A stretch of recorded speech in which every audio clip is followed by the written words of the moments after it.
Welcome to The Glitter Effect, a podcast dedicated to shining a light on the movers, shakers, change makers, and all-round living legends of our communities who are making a real difference.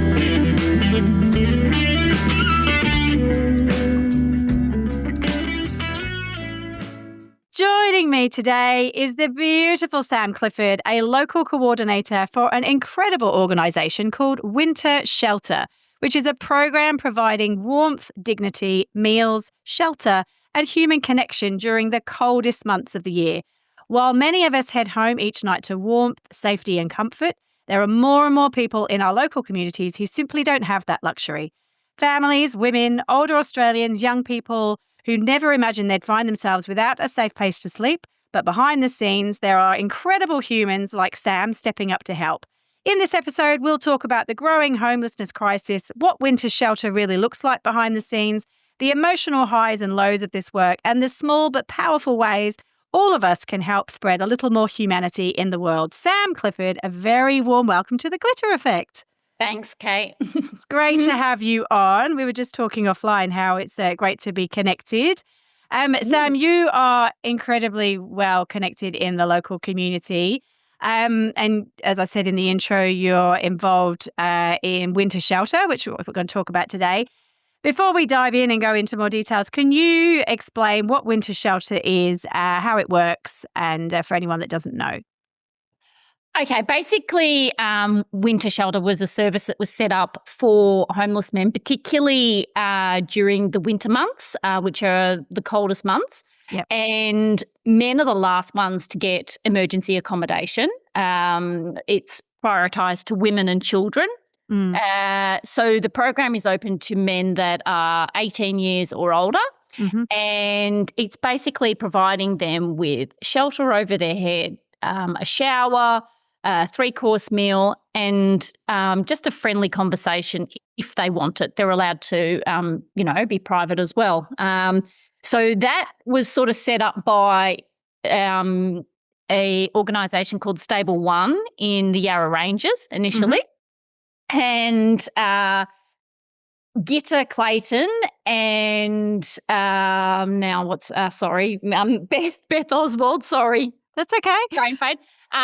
That's her right-hand woman. They took the initiative to Maroondah Council, and it's very important to have the support of your local community and your local, municipality as well as the churches. So, yep.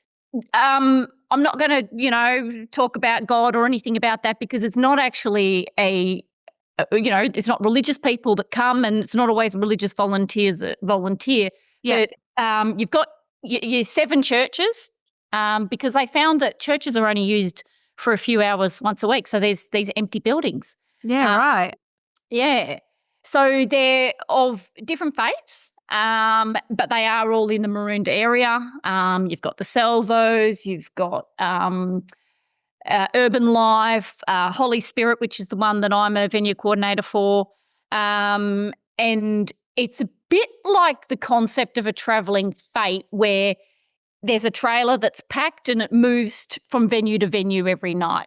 Oh, okay. Yeah. So it's overseen by Gitta, who works for Uniting Care, which is just opposite the Ringwood Lake there. Yeah. But there are other winter shelters around Victoria. There's one in Bendigo. There's the Yarra Ranges that I mentioned. Frankston's got a one as well, Frankston Churches, Bass Coast, and, you've got the Yarra Valley. So it's gradually growing and, providing this support and sort of the men also have a sense of worth and, they're seen by these communities that look after them. And I know it's only short, but at least it's a start, and then they also start from there to try and place them into jobs and, but it's not always a quick fix. So yeah. And for those listening, so as you were saying, in Maroondah Council, so that's sort of like Melbourne outer east, so we're all Victorian based. So what drew you personally to become involved in Winter Shelter and this kind of community work? Because it's not something everyone can get involved in, wants to get involved in. So what Why did you get involved? I think initially I was involved with the soup vans for St. Vinny's, Yep. and that was very confronting. Mm. They drive around the city late at night, delivering soup and toiletries and things like that. But the thing that I loved about that was how much these homeless, well, it was men and women in that case, but how much they crave just a conversation and and meeting you, and it became ritual. Yeah. Yeah. And then COVID came along, and the government put Mm. them all in hotels, and so I couldn't volunteer, and then when winter shelter came up, it was like fantastic because it's local, Mm. and that's how I fell into it. And I started off as a kitchen helper with my bestie. Yep. She said, "We're going to do that." I'm like, yeah, for sure, we'll do that. And you basically, the schools, the community, the parish cook all the meals, volunteer to, it's a 3-course meal. There's a soup, mains, salads, dessert, giving them a good feed up. Yep. And then, there's particular shifts that you can do as well, which I don't know how much you want me to go into it, but Yeah, go into detail because it's good to know what goes on behind okay. the scenes of these shelters. Yeah. So the first meal of the day is your breakfast, Yep. and the breakfast will take over from the overnight staff, Mhm. which I'll get back to them in a minute. And breakfast are responsible for feeding the homeless their breakfast, packing some lunch things, muesli bars, apples, because a lot of them will go out onto the streets because they don't have a home, or Yep. Yep. um, a lot of them are surfing couches of friends, or sleeping in cars, sleeping in tents. I mean, Mm. that's the thing. I sometimes go home on these nights and it's, pouring with rain and it's freezing cold, and I'm really happy that these men are safe. But then I think about all those people that are Yeah. living rough that aren't in the program, Yep. because it is vetted for the safety of the volunteers and the safety of the rest of the guests. We call them guests, the Yep. homeless men. So they have to be completely drug free, alcohol free, unless of course they've got some sort of doctor's certificate to have something medicated or whatever. Yep. Yep. So, and then, there's also, we've got to look at their, mental health histories and things like that to make sure that they're not a risk to anyone. Sorry, I'm going off on a No, tangent that's there. okay.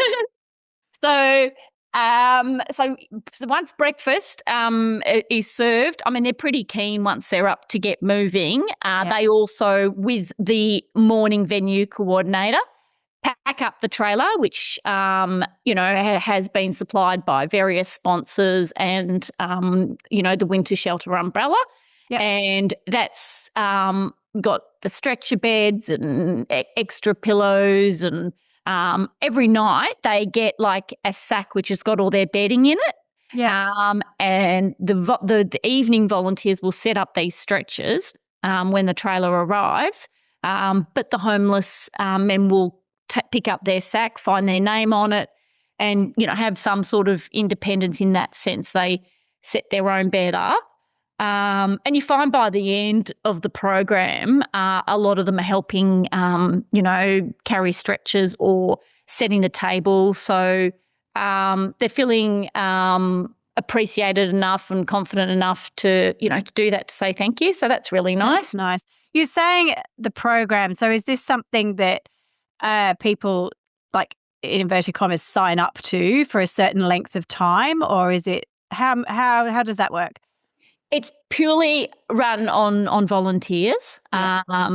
So you've got Gitta and Beth at the top, who oversee everything, make sure that everything meets occupational health and safety standards. Everyone who is a volunteer has to do an online course, has to have a work with children check. And then comes the rosters for availability, and that's the beauty of it. If you say, I've got a I'm going away that weekend or whatever. You don't have to commit to every week. You put that on your roster. So I think sometimes that's why people get turned off volunteering, because they think, I've got to do it every week. And that's not selfish. It's just you've got things that you also need to do. Yeah, exactly. Kids sport or that you get sick. Yeah. So that's basically how that sort of And what about would call them the guests? How long do they generally stay for? Is there a certain amount of time they can stay until, or is it just on them, or they're welcome for as long as the program runs over winter? How does that work? The guests can stay the whole program, providing they, abide by the rules. And we also have to enforce those. So we do have to search bags when they're picked up. So I will get on to how we collect the guests every day. There's just so many moving parts. You don't, it's not just like turn up and here's a pot of soup. Everything has to be a well-oiled machine to make sure that this service is available 7 days a week, because, most of the people that are working are also in jobs as well.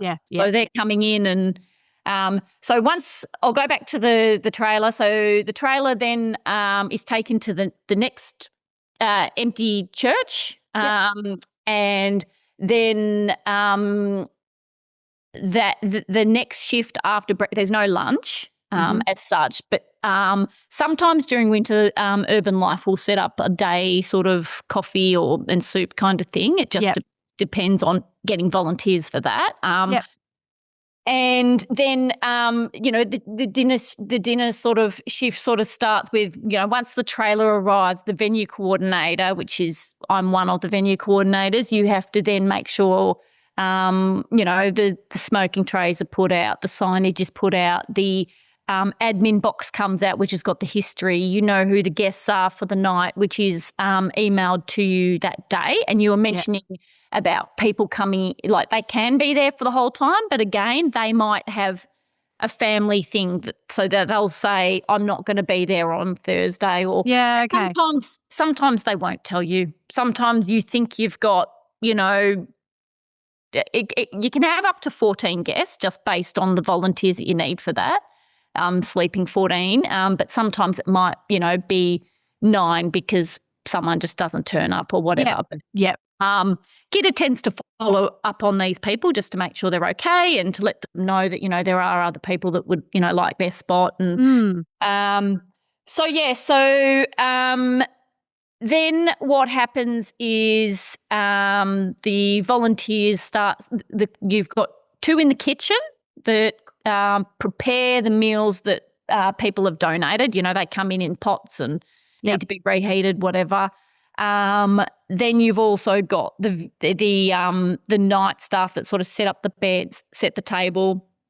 One of them goes as a bus helper. So we have Crown buses have actually donated their services, and the bus drivers volunteer. Which is, it's got this lovely ripple effect. Beautiful community, isn't it? Yeah, it's so lovely. And so they then meet at a mutual meeting spot, which is, like I said, it's near Uniting Care opposite Ringwood Lake. That's the meeting spot. They pick them up, take them to the various venues. They have to sign in, let them know if they're going to be there the next night just for meal preparation and things like that. And then they kind of have a little bit of downtime. Some of them will go and sleep because they may have been out on the streets and they're cold and they just want to snuggle in. Some of them will just go and have a coffee. There's always loads of Tim Tams and fruit and things like that. Others will have a shower. So as part of that shower, there is also a fantastic mobile shower that the venue coordinator's also got to connect with the water, and it's hot water. It's got toiletries, and then there's buckets that go out with some socks and jocks and toiletries and hats and coats and things like that. And that's another way people can just donate little things like that. If they can't donate their time, just these little little things help. And then the meal, we usually tend to serve those within 1.5 hours because, a lot of the men like to go to sleep. Some of them will go and watch the footy if that particular venue has set up the TV for them. Yep. Some will chat. Some will go into their own space, and that's okay too. Sometimes you can, see, their history and that they, may not want that social connection. But then the thing that I love, having been on the Soup Vans where you're whizzing past and you have a conversation, here you sit at the same table. Oh, that's yeah, nice. So I know. have a really good relationship with them. Or you Yeah. can strike up a good relationship with them if they're willing to. Oh, some of them are real characters, and they'll take the mickey out of you, and or they'll score the food as a joke, or we've had 10 apple crumbles this week. They don't mean it, but it's yeah. And you just read the room, and how it's going to be. But I love the fact that we're all equals at that time. We're all just sitting at the table, and if someone took a photo, perhaps you wouldn't know who was homeless at that table. So, which is nice, and that's, I think, we all know there is a stigma attached to homelessness, whether we like that or not. And talking like this and being involved in something like that helps that stigma and tries to remove it to a degree. We're seeing that there's obviously, with the increase in the cost of living, and we're seeing the increase in homelessness in and around sort of our area. So we're near Melbourne and those outer suburbs as well. And I'm assuming it's a very similar story in other cities across Australia. Do you happen to know, I know you're not you're not like a homelessness specialist in this area, but are we seeing similar trends happening in rural areas? I know you said there winter shelters in Yarra Valley, which is kind of rural. And Bendigo. I think homelessness is it's an epidemic. I mean, the 2025 census showed that there are 30,000 homeless Australians. 6,800 of those are children. That's just not good enough. I mean, we're supposed to be the lucky country. And, sometimes it's a Band-Aid effect. We'll just pop you up in, some motel that we've got vouchers for or whatever, but it's not actually getting to why these people are homeless. And it is quite complex. Like, you can't, transform these people overnight. And I've realised that over the 7 years that I've been doing it. But it's because there are so many reasons why people are homeless in the first place. It can be, mental health. It can be, deaths in the family, and they just haven't had the support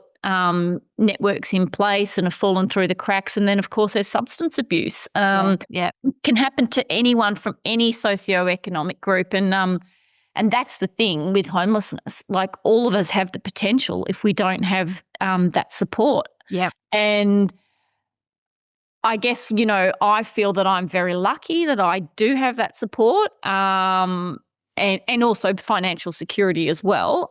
But I feel that is why part of the reason why I do it as well, because I feel like, well, we need to support these people. And it's not a big deal. It's, our particular venue is on a Friday. So, so that's how it works. But I feel like across the board, and with all that's happening with our economic climate, global war, just everything, I think that has, been the catalyst for more people, forced to, be dependent on, the support services such as winter shelter.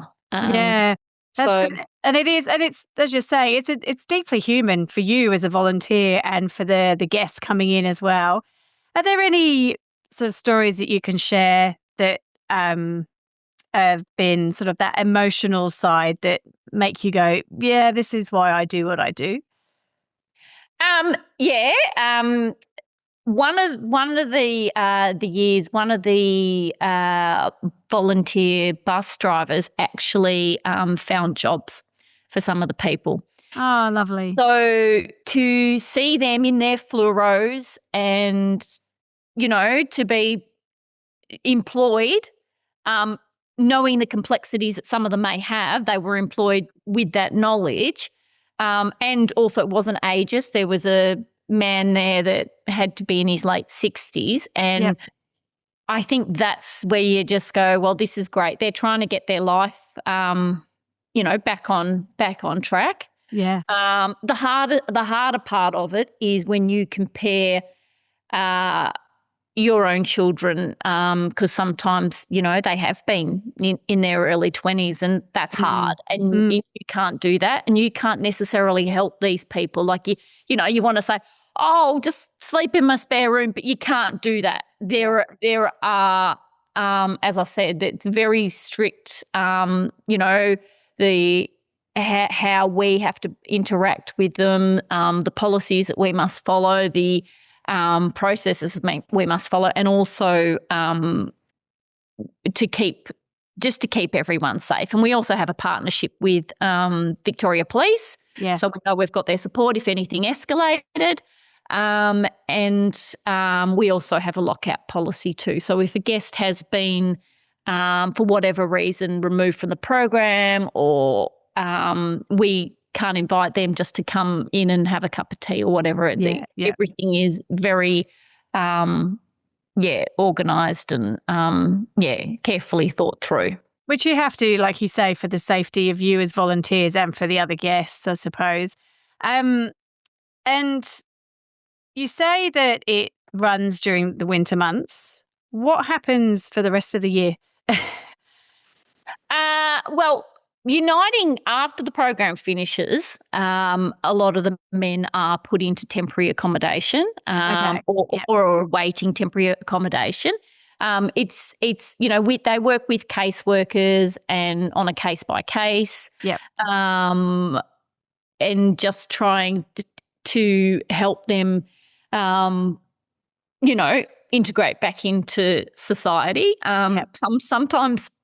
Sometimes they do, and sometimes they still come back every winter. They're welcome to do that. They know, and that's nice. And I've seen a few faces that have come back in recent years. They don't always, for whatever various reasons. We don't know necessarily from that point what happens to them, but there are also sort of community care programs through some of these venues where they're offering, as I said, sort of daily sort of support. But I guess if people need the support and they're willing to make some of the changes and adaptations and whatever, then it's always going to be there. Yeah. And can they refer themselves to come to you, or does it have to come through a third party to be able to? I think it's both. It's both. But as I said, then they have to sort of sit down and go through all the various sort of criteria. And it's not based on because they're confident or whatever. Like, there's a mixture of personalities, mixture of behaviours, backgrounds. It's just as long. First and foremost, because we're volunteers, everyone's got to be safe. And if we don't feel safe, Gita will intervene, and she might talk to the guests. There might be, warnings, because that's life. And it's nice to know that we have that support at the top. And how long have you been involved in the winter shelter for, Sam? 7 years, yeah. Oh, wow. Okay. So you'd have some people that you've actually got good connections with over that time, volunteers and guests. Yeah, well, I started with my bestie, and because I never used to bloody see her, she'd always be, and I'm like, right, I don't catch up at winter shelter, and they're quite long shifts. So for a venue coordinator, you start sort of 4:30. You pick up donated bread on the way, and which is nice. Like in local bakery in Burnt Bridge has donated bread every year, and then you're there until the night shift comes. So I didn't get to that. So once everyone's I know we've set up, slipped and changed around. There's so many questions. I'm sorry if this is a bit all over the shop. But I just didn't want to leave any of the details out and things sort of weak in your brain. But so in terms of so we got to the night and we're having the meal, and then at 10 o'clock the overnighters come on. Oh, so shift change. Yeah. Shift change. So the venue coordinator makes sure that we've got enough, especially male volunteers, because they are male guests. We can't leave, all females. Yep.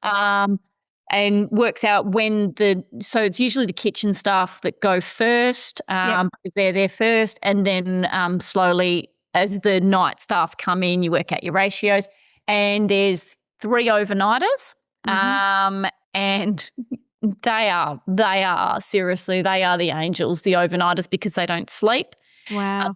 And a lot of them are 70, 80-year-olds as well. Wow. With some younger people. Yep. There's been some amazing volunteers, and you just kind of think, you wouldn't know what these men do, because they appear like, ships in the night. And they stay until the morning, and then the breakfast shift comes on, and then the cycle starts again. Okay. So, yeah. Gosh, and it's then, a well-oiled machine, isn't it? Yeah, it is. I mean, it does rely on volunteers, though, to... Correct, yeah. At each venue. This isn't just one venue. No, 7 venues, 7 nights. Some, because, I mean, they're all churches, but some of the parishes are bigger. Holy Spirit's massive because it's got a school, so it's got a bigger, pool to draw volunteers from. Some of them are like a lot smaller, like Urban Life, the one, just near the station. Yeah. But you can work across or be an emergency. And then there's other, people as well. So you got trailers and bus drivers and people that, do the washing, and, because there's days that you have to wash the bedding, and I will forget, and I'm sorry if I haven't credited everyone, but there are a lot of people behind the scenes. Yeah, I had no idea that. I know that it was volunteer run, but I had no idea how many volunteers it would take to run something like this. That's incredible. Yeah. And are you funded in any way, or is it through donations? I think there's, there are some, Eastlands has got on board and also had some displays. There's been, I've seen Grilled have put, little tokens that you can donate. Yeah. Little things like that. So slowly businesses are supporting winter shelter. Coles have also donated vouchers as well for to buy the food, because sometimes you need your tea and your coffee and your biscuits. People make meals, or you need other sort of staples to cook, oil and I mean, it's everyone gets by. I know that Holy Spirit also do, throw the hat around the parish and say who would like to make a donation for the season, and that can, we had some of it left over one season. Maybe they were buying no-name biscuits. I don't know, but yeah. And we ended up buying a new fridge. So wow, yeah. Okay, so there's money of sorts coming in to help support it. It's not all self-funded by volunteers.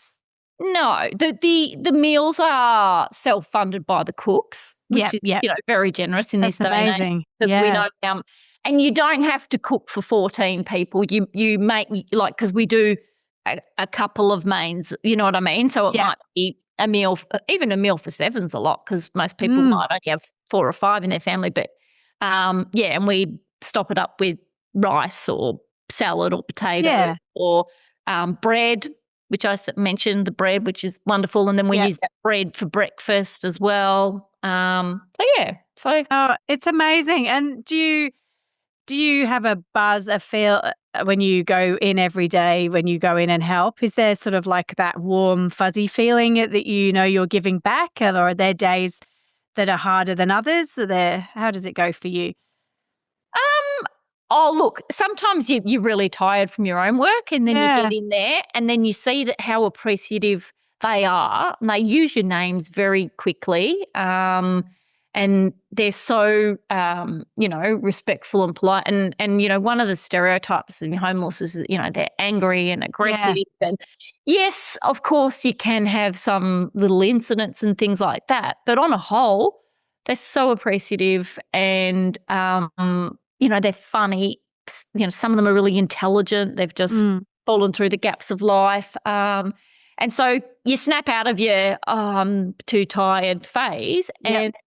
um, and then you're buoyed along by, as you were saying, meeting your volunteers, meeting your friends, not yeah. So it goes relatively quickly, and as long as you get through, get all their meals out, and their beds are all set up, and the lights are down when after dessert, Mm.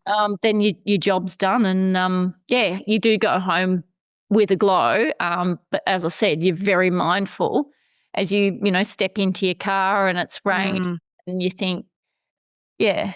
And, I mean, these men, they're not sleeping on queen size beds either. They're sleeping on No. stretchers. But, there's been other, from some of the funds, they always have new bedding like Kmart Doonas and Mm. pillows and, yeah. So, So sometimes they've got cats on them and flowers and but it's as homely as you can make it in the in location the you've got. environment. Yeah, yeah, Yeah. yeah, which is lovely. Yeah, and look, no one forces any religion upon them. If they want that, they can seek that. But but you can't change the fact that it is a church. But they're Yeah, respectful of that as well. yeah, And they're still allowed to have a smoke, but they've just got to smoke outside. And the rules of the venue, whatever they might be, as well. So. amazing. And what gives you hope with the future of like the community support like this and tackling homelessness as we see it increasing at a very high record rate? I think is there much hope that you can see, or is there Oh, still a long way off? look, I am a glass half full type of person, so I think there's always hope. Mm. If you can get the community behind it and try and the example about getting these men into jobs and Mm. back into normal society, I think that's the hope. I mean, the hard thing is, as I said, there's just not enough housing accommodation, like that's permanent. Mm. But I think it's hopeful with people just keep on coming back and helping out. New volunteers come through every year. Um, some do drop off as well, and that can be a problem Mm. because Yeah. you're 2 days out and two of your overnighters have gone, and you're like, Mm. but Mm. it is what it is. And then then you find someone who always jumps in. But I feel like the homeless will never be forgotten, but the the government just doesn't prioritize it enough. And Yeah. with that, is there any can you suggest any meaningful ways if people aren't local to, say, like a winter shelter or anything similar like this, is there any sort of meaningful ways everyday people can support people experiencing homelessness in their local areas? Um, well, it's like you said, it's not for everyone, No. because it can be confronting to start with. Mm. But I feel if you don't want to actually be with the people, which is okay too, you know, there are ways that you, like, as I was saying, you can cook a meal, you could connect through the council as well. A lot of the Okay. councils know what the programs are, short term, long term. Yep. Yeah, there's lots of different levels that you can be involved. Yeah. It just depends on what your personal sort of preferences are as well. I know that sounds selfish, but No, and that's volunteering, isn't it? People only give back because they can and they want to, and it's something that they enjoy doing. So you've got to do it because you can and you want to, and you've got the skills to do it. So it's certainly not for everyone, but other volunteering in other areas is not for everyone either. So yeah, I think it's just that homelessness has that initial. People respond quite differently, don't they? It's everyone's got their own idea, but it doesn't necessarily mean that's what homelessness is. And there's other ways you can help rather than volunteering every week. And yeah, it's just understanding they're humans and dignity is priority. yeah, and it's like I keep going back to, they've just fallen through the cracks of life. Like Yeah. somehow, you know, it's all about the support that you have, and yeah, but I feel like it's yeah, I just feel like, you know, give it a go. And if it's not for you, then that's okay. But there are other ways you can, cook a meal. You can, you know, drive a bus if you've got a license, volunteer, that, you know, things like that, where it's Yeah. short term. Yeah. Um, And practical. Yeah. yeah, That's yeah. great. But yeah, the council, and also uniting as well if you wanted sort of to get involved and find out in what capacity, or yeah. Yeah, great. I think you're amazing, and I think the organisation is incredible, and it's amazing what happens in things. I've heard of the concept of winter shelter, and before our conversation, I had no idea how big it was behind the scenes. So it certainly opened my eyes to it, that's for sure. Moving slightly sideways now because we're on the glitter effect. Look, we haven't done that already. We've gone all over the place, but there's so much to unpack with it. It's hard to fit it all in one conversation. Yeah. So as you know, this is called the glitter effect, and I like to ask guests, you know, who has inspired them to be the person they are today. So for you, who's inspired you to be the person you are today and to find yourself in this space, do you think? And for the heart of the service, the compassion and community that you show every day? Okay. Well, I'm going to give you two examples. One of Yep. them closest to my heart, and you know, not in the homelessness reign, but it's my best friend Sarah Coffey. She's had two massive challenges with a very rare cancer. It's caused complications with her kidney. She's got 5 autoimmune diseases, and yet she keeps on giving back. She's a volunteer with Winter Shelter. She's been cooking meals as well, which I don't even do that. Like, she's, you know, she's got a gardening program at school. She's a school teacher. She's got 3 boys. I feel like she's just got so much love to give when she has had so much go wrong with her life. And she's someone who I just think spreads glitter without even knowing it. And on a more timely sort of person is Neil Danaher. Yes. Yep. Just incredible. Again, an illness. And he has used that illness to create this like Mexican wave through the MCG of awareness, and just showing compassion to people that are, you know, have been new to the journey. And whilst he has passed, I feel hopeful because his family will take on that legacy, and spread that glitter, you know, spread that awareness, raise the money. Because at the end of the day, all of these organisations, like everything that you were talking about, like it needs some sort of financial backing to keep going. So they're my two glitter people of the moment. One has passed, and one is, battling every day with a smile on her face. So and you wouldn't even know that. So yeah. Oh, that's good. And I'm sure there's many more. It's always hard. It's a hard question to narrow it down. There's so many people. Many. But they're both very good examples. And finally, the easiest question of the whole interview. How can people find out more about Winter Shelter, and if they want to get involved or what they can do? What's the best way for them to do that? I'm just going to look at the email address. Yep, that's fine.